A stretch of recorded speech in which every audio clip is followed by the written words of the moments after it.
See, I think it's quite possible that the 1960s represented the last burst of the human being before he was extinguished. And that this is the beginning of the rest of the future now, that from now on there'll simply be all these robots walking around, feeling nothing, thinking nothing. And there'll be nobody left almost to remind them that there once was a species called a human being. They've built their own prison, and so they exist in a state of schizophrenia where they are both guards and prisoners, and as a result they no longer have, having been lobotomized, the capacity to leave the prison they've made or to even see it as a prison.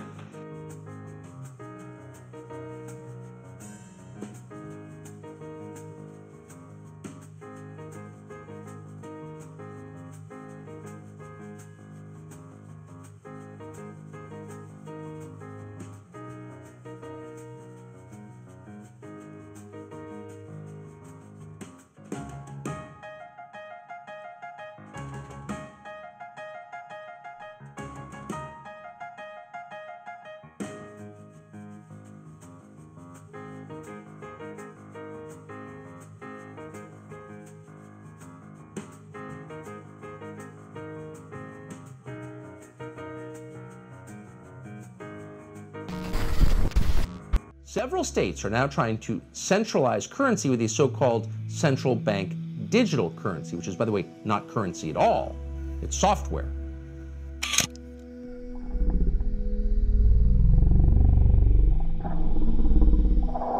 Changed so much in the last 3 years that I just find it absolutely unbelievable.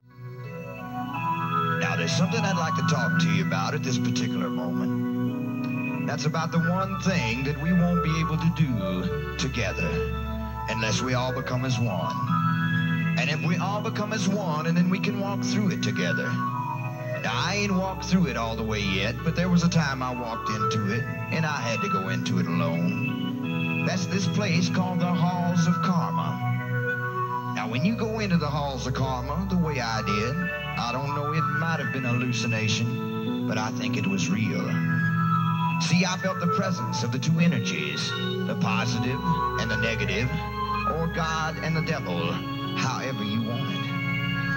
And they were pulling and deciding, wondering what to do with my soul. I couldn't have this at that moment, so I began bargaining for my soul. And out of this bargain, I gave the devil my body for the good days and his needs while he's here on earth.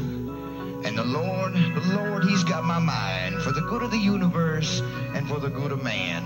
And they both got me in between because they both got my soul. So the next time I come up, I want the Lord to please have mercy on my soul. All right, all of you stargazers and astronomy fans, take some notes here, because in exactly 1 week, there is a rarity in our night sky you're going to see. Yeah, this is really cool. It's an uncommon planetary alignment. It happens on March 28th. Now tell me about this. You got the Earth is flat. The Earth is flat. The Earth is flat.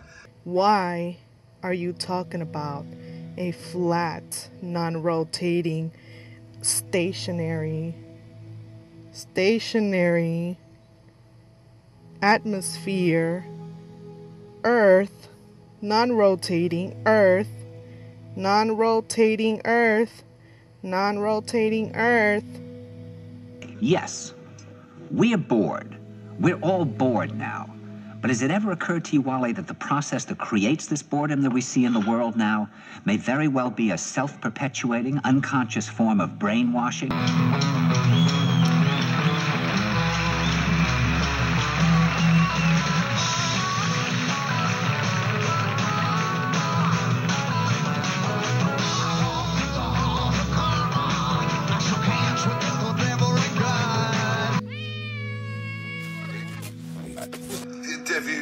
What do you think of space travel that shows the Earth? I just laugh at it. It's pretty funny. It's the best joke I've ever heard, actually. The best joke? You don't believe in space travel? The car in space and all that. That's hilarious.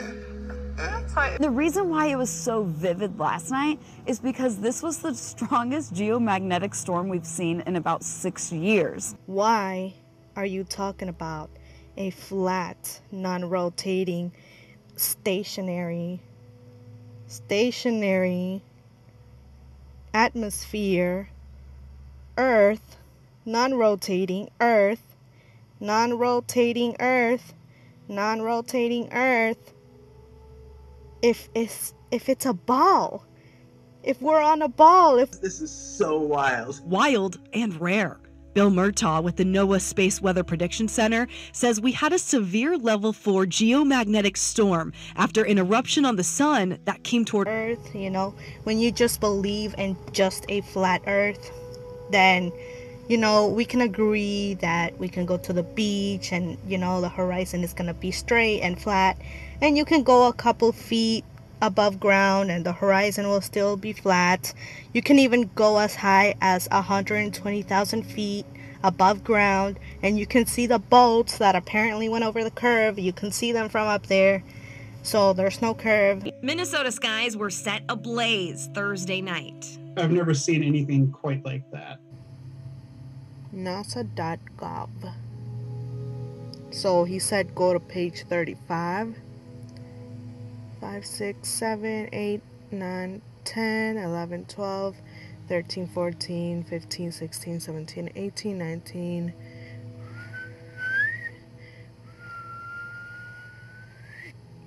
$35. He was talking about this. Concluding remarks. This report derives and defines a set of linearized system matrices for a rigid aircraft and constant mass flying in a stationary atmosphere over a flat, non-rotating Earth. What I saw last night in Duluth was, it just blew my mind. An asteroid large enough to destroy a city is set to scoot past Earth and the Moon later on today. They're not human, they're not what we are, okay? Moving on, I just want to say that no matter what they are, like, we don't know, right? We don't know what they are. Like, we don't know if they're actual aliens that come from fake outer space. For those that know that we are not on a floating, flying, weightless ball. Flying.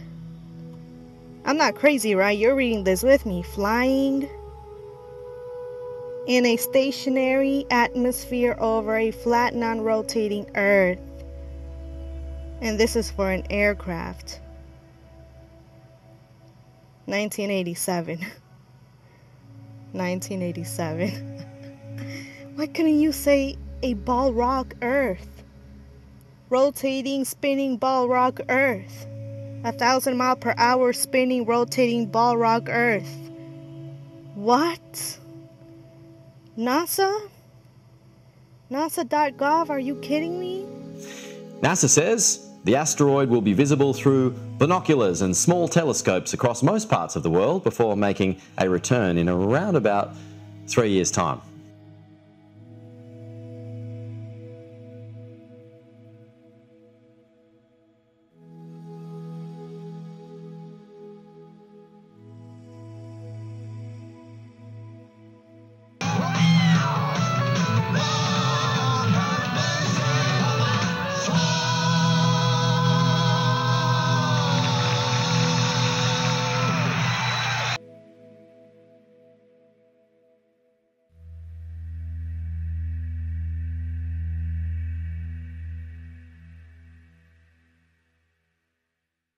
And we've chosen the amount of colors that represent our sun and 8 of our planets. We, the heliosexual community, stand behind all of you. Get out of here. Of course, the problem is where to go, because it seems quite obvious that the whole world is going in the same direction.